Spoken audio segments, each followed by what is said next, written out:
New York Giants fans, it's the first day of free agency, and the Giants hit the ground running. Some key signings, but not necessarily many of the signings that most Giants fans probably wanted the Giants to do. I'll tell you what I loved. I'll tell you what I hated. I'll tell you what I still got a few questions about. I'm Coach Gene Clemens. I've got a giant issue.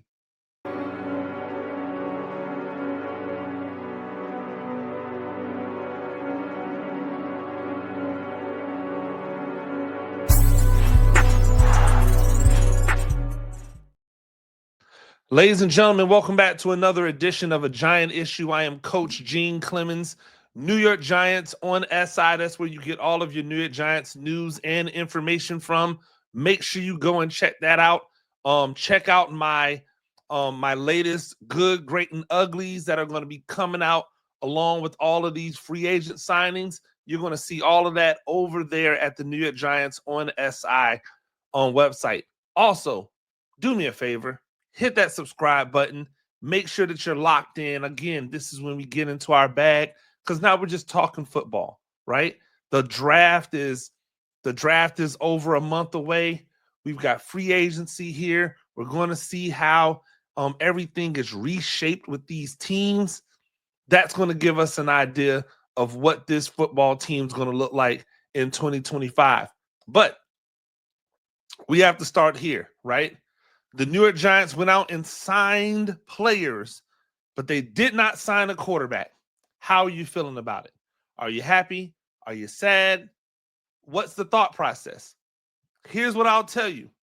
The longer that they go without signing a veteran quarterback, the more it makes me think that they are planning on taking a quarterback in the draft. And not for nothing, they probably have enough confidence in Tommy DeVito in his third year in this offense that if something happens to the starter who he can't start right now or he gets injured, whatever it might be, maybe they have enough confidence in Tommy DeVito to go out there, right, and get things popping, have things moving. I know it might sound crazy. Sounds crazy to me, but I told you guys on the live on over the weekend, I'm done with the negatives as far as doom and gloom. I am going to still criticize, obviously, but I'm done with the doom and gloom. And so the longer we see them go without signing a veteran quarterback, the more I have to start thinking that it's definitely a rookie that they're turning the reins over to. And the re-signing of Tommy DeVito means that they have somebody that's a veteran now, right? 3 years in the league, who knows ups and downs, but more importantly, he knows this offense better than any other quarterback knows this offense because he's been in this offense the longest, right? So that's kind of how I'm thinking about it. That's the way I'm looking at it going forward. We'll see what happens with that. But we did get the first big signing, the first signing I wanted to talk about. Paulson Adebo. And again, what I'm saying on this stuff might be different than some of the things that you're going to hear other people say on this. But I know that everyone is excited about Paulson Adebo and the potential of Paulson Adebo. But I can't get past the fact that the New York Giants went out and signed yet another player who's coming off of major injury to come in and be a starter for them. And not just a starter. This is somebody that most Giants fans will think is coming in to be the cornerback number one. And the fact that they signed somebody that they're not sure if he's going to be ready for training camp, it gives me pause, right? It gives me pause. I don't particularly like that to be your number one splash free agent signing.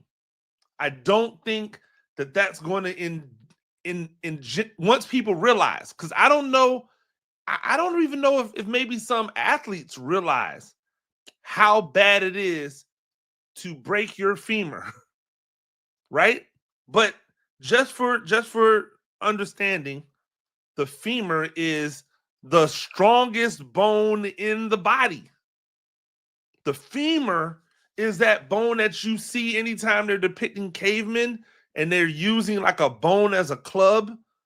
That's a femur bone that they're holding, because that is the strongest, densest bone in your body.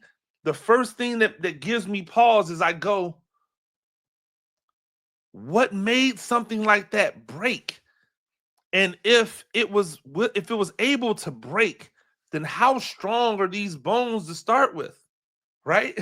But I'll say this: there's for me, there's a lot of questions there, and hopefully, if the team was able to do, if they did the job right, if they did their job, then they feel good about this young man coming back. And if they feel good about him coming back, hopefully they feel good about him coming back at the level that he was last year before the injury. Because Paulson Adebo is not like this ultra athlete. He's not like a burner. He's not somebody that's just hella explosive. He's just a smart, like instinctive, aggressive cornerback. And that's all you have to be. This idea that you have to be like a 4.2 40 in order to be a good cornerback is ridiculous. It's not. That's not the case at all.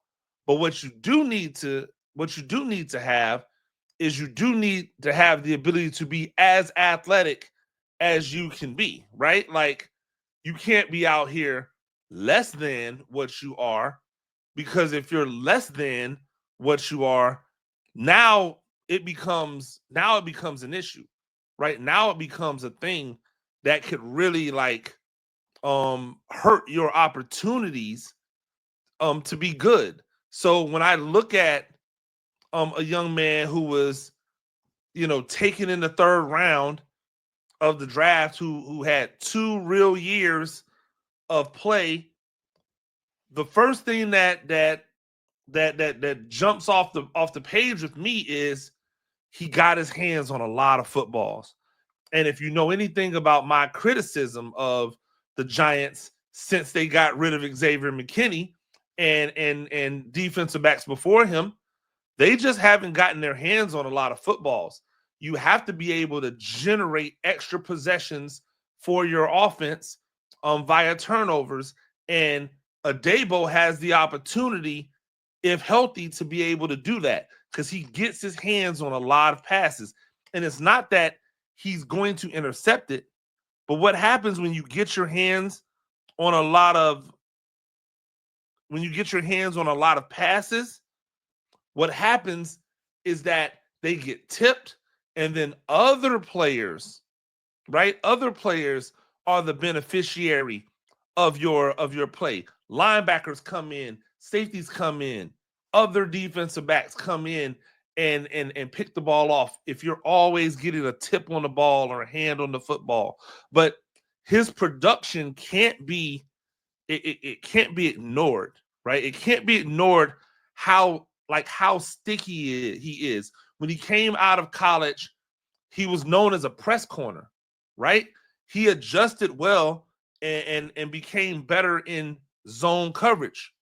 That's really important in this defense, because we know that the zone coverage is part of what this defense wants to get to. They want to be able to go zone and then go man. They don't want to just give somebody one look all the time. So someone that's adept at pressing, but then also adept at playing zone, can be very beneficial, because he could be a guy who presses, works him, falls into the zone, right? The quarterback thinks his man because he's pressing and he's follows. He tries to throw something underneath.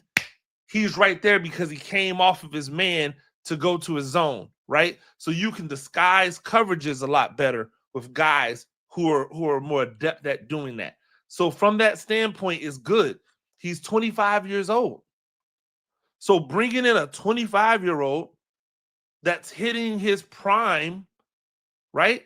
Which is why I hold out hope that this femur injury recovers well because he's still in the prime of his life. His body should be regenerating at a level of somebody that's in the prime of their life with all of the resources around them in order to be successful, right? In order to get that thing back right. So he's 25, he's sticky, he has ball skills, he's picked off a lot of passes, and on top of that, he makes tackles. There's nothing better than having cornerbacks who not only tackle, but seem to enjoy tackling, that takes pleasure in tackling. This is a player who over his 4-year career, it's been impressive because he has made a lot of tackles, right? Excuse me, not just because he's made a lot of interceptions, right? 10 interceptions in 51 games, 43 passes defensed in 51 games, but more importantly, 254 tackles in 51 games from the cornerback. 2 years ago, when he played 15 games, he had the most tackles of his career, 76. That's 76 tackles. 60 of them were solo. He forced 2 fumbles. We see them, they were punch-out fumbles. Guy was trying to run with the ball, he punched the ball out. Guy was trying to turn, make a move with the ball, he punched the ball out. This is a quality signing if he's not a lemon, right? If he's not a lemon. But we have evidence. We have evidence of the Giants signing lemons. We've seen them sign offensive tackles who were lemons. We've seen them sign wide receivers who were lemons. We've seen them trade for a tight end who, because of how much he wanted to play, he's a lemon. So there's the opportunity, right? There's the opportunity that they could be signing another lemon. And this isn't just to the Joe Shane Dable era. This was happening previous regimes. The Giants have signed some lemons. They've had some lemons come through, right? That they've paid good money to. Now, again, I hold out hope that this young man is healthy because I think with him, you add a quality corner, but don't rush him. Don't rush it. And don't do the thing that you do, Giants fans, when he's not ready to go at training camp. Oh my God, here we go again. We can never get it. Like, we need positivity to uplift, not negativity. We need positivity to uplift this thing. We need positivity to get this thing back on the right track, not negativity. So if he's not ready to go when training camp comes around, that's not doom and gloom. That's being patient because you want him to be what he was before the injury, right? You don't want him to be a shell of himself. You don't want him to be something lower than what he was, because if you get something lower than what he was, then are you really getting the quality guy that you drafted? I would say no. If you're getting something that's less than what he was last year, then this is a bad signing. So you have to be getting the guy that you saw last year with the arrow pointed up, not the guy you saw last year or somebody less than the guy that you saw last year, which would mean that most likely the arrow is pointing down. This is a good signing if ... I'm not bashing it. Again, I was a little bit right? I gave the eyebrow because I just felt like you wanted to hit a home run with the first signing. But if everything is good, this is a great signing. You know what else is a great signing? The Giants re-signed Darius Slayton. 3 years, $36 million. So they gotta, and again, I know, I get it. Y'all don't understand. I'm not even gonna say you don't know. You just don't understand. I've heard people that I really respect, right? People that I think know football. I've heard them call him a wide receiver 3. And I just feel like, well, maybe you guys just are not looking around the league. You're not looking around the league. There's not a lot of wide receiver 2s that are putting up the numbers that Darius Slayton has put up in his career on this little of targets.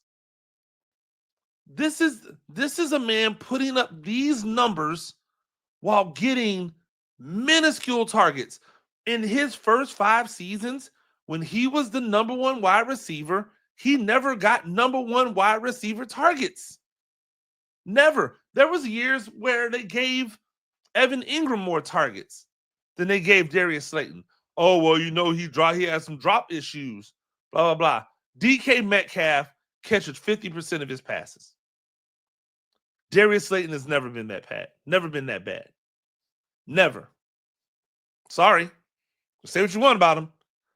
DK Metcalf catches half of his targets. And yet nobody says, hey, don't throw it to DK as much because, he's had some drop issues. No, they just keep throwing him the ball. Why? Because when he catches it, it's a problem. And guess what?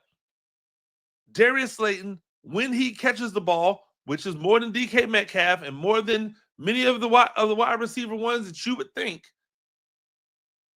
it's a problem.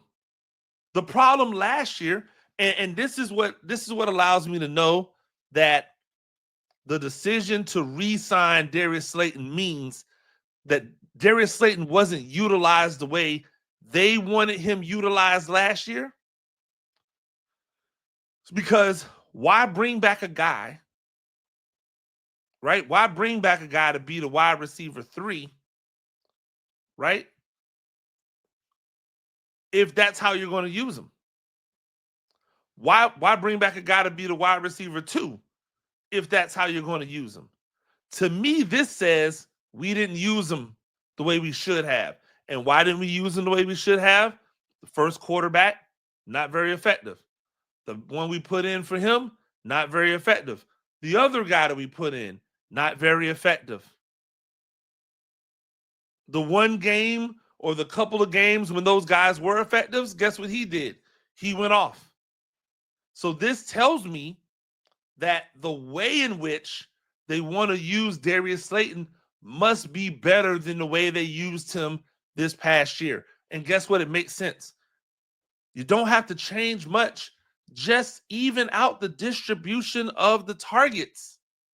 That's it. You don't have to do anything crazy in order to make Darius Slayton a guy that teams have to be like careful of. The teams have to fear. Most defenses know you can't let Darius Slayton get behind you, right? Most defenses understand that if you let Darius Slayton get behind you, it's a bad day, especially if they add a quarterback that's not afraid to cut it loose. So if that's the case, right? If that's the case and that's who you're getting, then it's going to be beneficial to this team to have a guy who can take the pressure off Malik Neighbors by being the dude who goes over the top. There's no reason ever in the history of man that Wan'Dale Robinson should get double the amount of targets that Darius Slayton gets. I don't care if he's getting short passes. There's no place in earth on earth where Wan'Dale Robinson should have 93 receptions for less than 700 yards, 699, and Darius Slayton have almost 600 yards, 573 on 39 catches. Malik Neighbors does not need 170 targets in order to get 100 receptions. He does not need 100 receptions to get 1,200 yards. What Malik Neighbors needs is better passes that give him the ball on the move. Wan'Dale Robinson does not need 140 targets ever. Give 40 of those targets to Darius Slayton and let him have 110 targets. And if he gets 110 targets, right? If he gets 110 targets and he catches 55% of his passes, right? That's going to be 60 receptions. It's going to be 60 receptions or close to 60. I'm doing quick math in my head. It's going to be 60 or close to 60. Guess how many yards he's going to have? Probably somewhere around 900 yards. Probably somewhere around 900 yards. Probably somewhere close to 8 touchdowns. You know what that is? That's what he's had his entire career. Now you have him doing what he did as a wide receiver 1, but now doing it as the wide receiver 2 because you have Malik Neighbors. Everybody wins.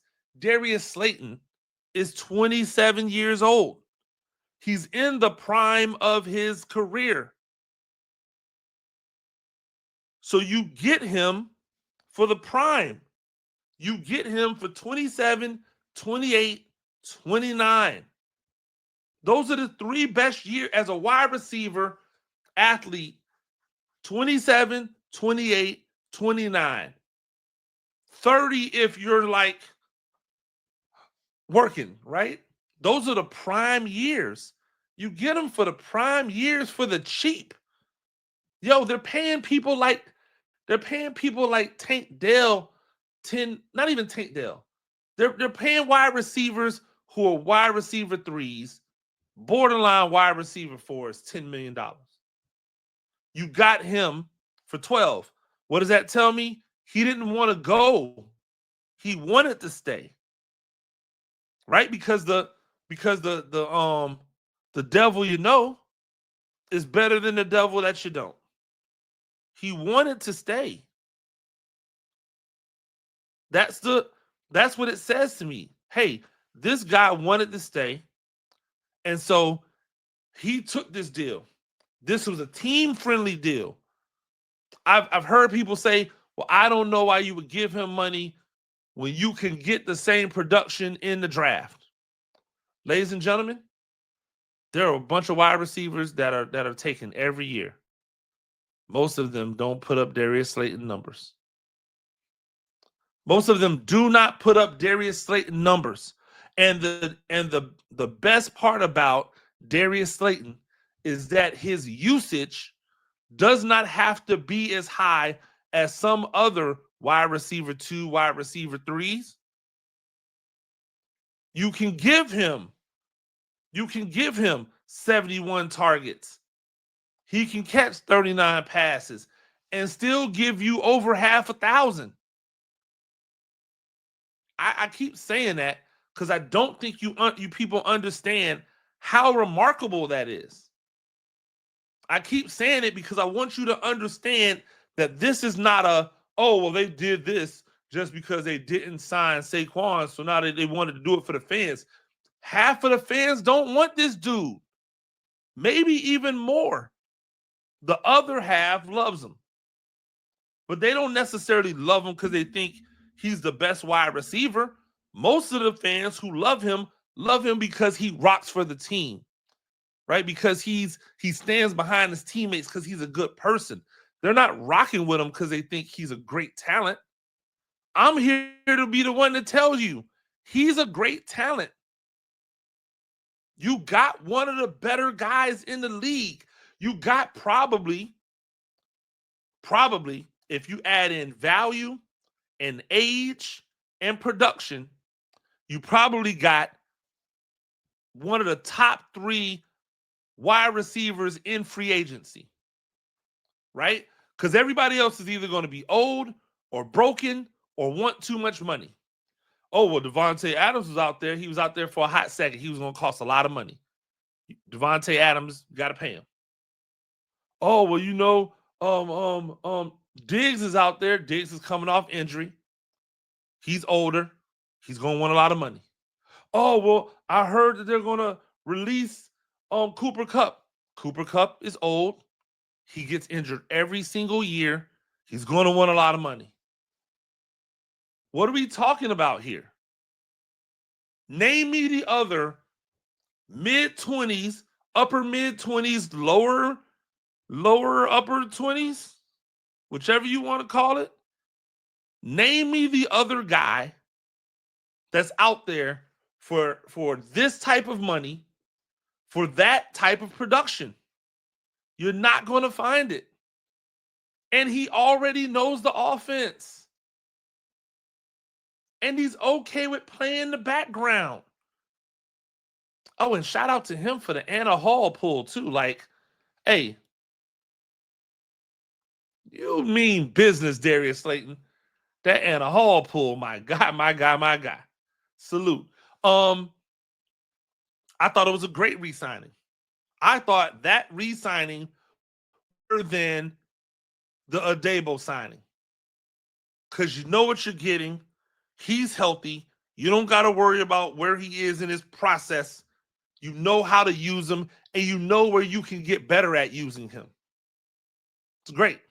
A couple of the other signings that we've seen, nothing to knock your socks off. There was two particularly, right? And I really liked one.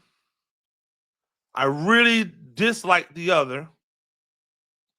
And then there's a third that I'm like, I have questions about, but I'm willing to entertain. Right? So, and I have to apologize because my thing isn't working as fast, but it'll pop up here in a second. So a couple of the areas that the Giants needed to improve in was in they're in the trenches, right? In the trenches. And the trenches needed to get better because there was no depth, possibly some holes in the starters. So we expected the Giants to sign some people, right, in free agency to man the inside, man the interior. The New York Giants signed the swing tackle from the Giants. I mean, not from the Giants, from the Browns. And I know his last name's Hudson. Something Hudson. I'm looking for it. James Hudson, right? And James Hudson isn't a starter. He's a swing tackle. 6'5", 313. He's a guy who can fill in for both sides at right tackle and left tackle, right? Although he has significantly more snaps at right tackle in his career. He has over 1,100 snaps at right tackle. He only has a little under 300 at left tackle. So what happens is if Illuminor gets hurt, I assume he's the guy that they're expecting to go in at right tackle. If Andrew Thomas gets hurt, he's going in at right tackle, and Illuminor is going to go over to left tackle. Now, the reason I like this signing is because if you're signing a swing tackle and Evan Neal is the backup right tackle, does that mean you're finally going to move Evan Neal on the inside? Because if you didn't, I would have expected that this first signing was going to be a guard. That they would bring in somebody to man right guard. But they didn't, which tells me, or at least it hints to me, that we're going to bring in this swing tackle so that we can move Evan Neal inside the guard. And ladies and gentlemen, I'm just here to tell you that if you move Evan Neal to guard, your run game is going to be instantly better. There's no other way around it. The running game is going to be instantly better. So I was a fan of this signing because I feel like it's a chance to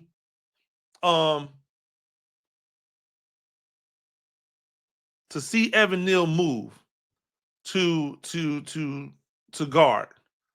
That is where I think he can have his I feel like that is where he can have his greatest he can hit his greatest ceiling. And make sure you go over to the New York Giants on SI and check out the free agent tracker, right? To see who else they signed. But while I was happy with the offensive tackle signing, I was not really impressed with the signing of Ray Robertson Harris from the Seattle Seahawks. They signed him to a 2-year, $10 million deal. Doesn't that sound like starter money to you? Am I tripping? But $5 million a year sounds like starter money.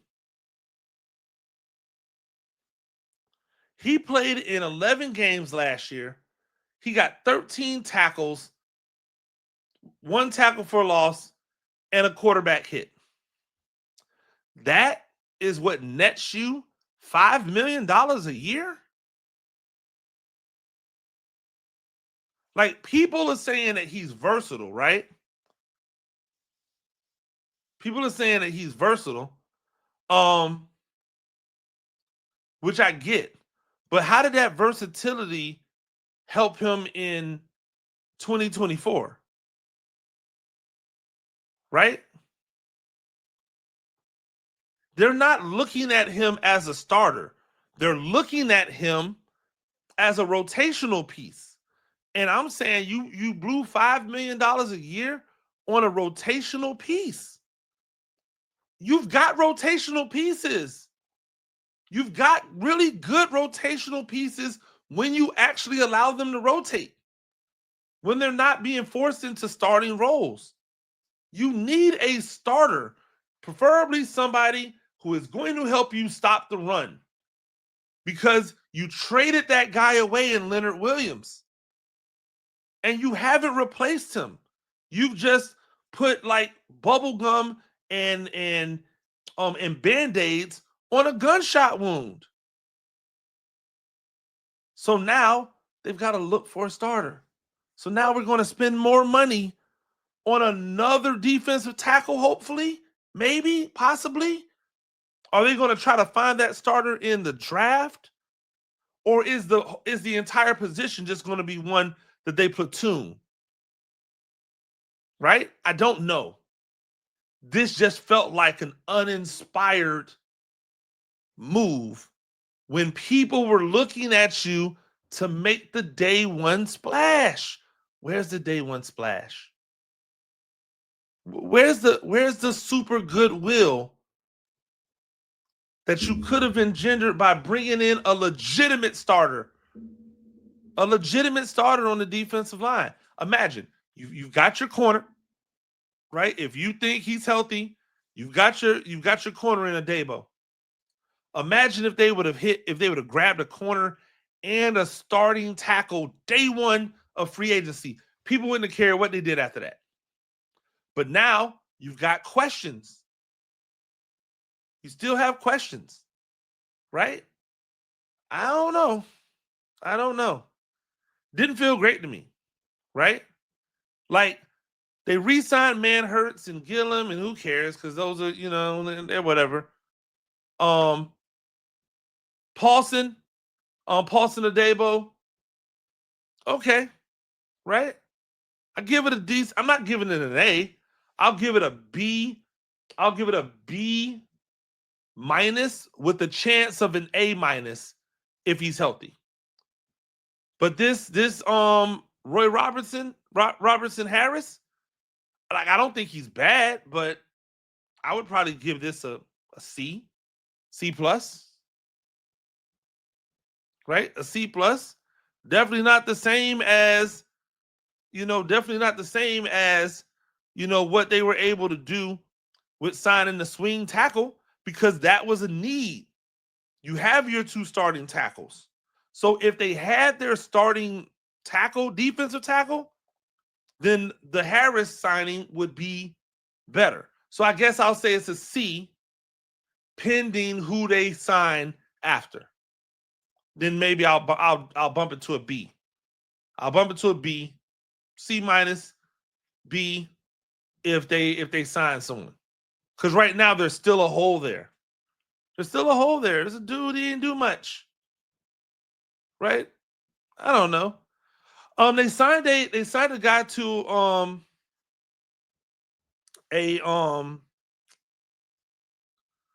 as a special teamer, and I forget his name. I was looking at all this stuff right before I came on with you guys. But they signed a special teamer whom a lot of people around the league really respect. And so I'm excited to learn more about him, because special teams always gets, it gets thrown to the backside or to the back burner when you're talking about bringing in these guys. So be looking for that. No, they didn't sign BJ Hill. BJ Hill went back to Cincinnati on a 3-year, $33 million deal. Why would BJ Hill want to come back? I never understood that. Why would BJ Hill want to spin the block? Y'all told BJ Hill he wasn't good enough. You had the defensive line. By the way, the Giants had the defensive line. They had Lawrence, BJ Hill, Leonard Williams. They let BJ Hill go. Then they eventually let Leonard Williams go. And now they go, well, we need help down there for Dexter Lawrence. Well, duh, right? Duh. Meanwhile, the Commanders are out here signing or trading for like starting left tackles. They mean business. You've got to mean business with them if you're trying to compete. This was a decent day in free agency for the Giants. It wasn't a great day, but it was a decent day, and they addressed needs on day one. And you have to be impressed with that. Overall for the day, I'll give it a B minus. I'll give it a B minus overall for the day. No splashes, question marks, but upside everywhere. Ladies and gentlemen, stay with us, New York Giants on SI. Make sure that you see my Paulson, my Paulson Adebo, Adebo, my Paulson Adebo, good, great, and ugly. That'll be on the New York Giants on SI tomorrow. Make sure you check that out. Make sure that you stay tuned to the New York Giants on SI to get all the updates on the free agents as that free agent tracker pops in. Then make sure you're right back here tomorrow night as we give you day 2 free agency New York Giants. I'm Coach Gene Clemens. Until next time, I've got a giant issue.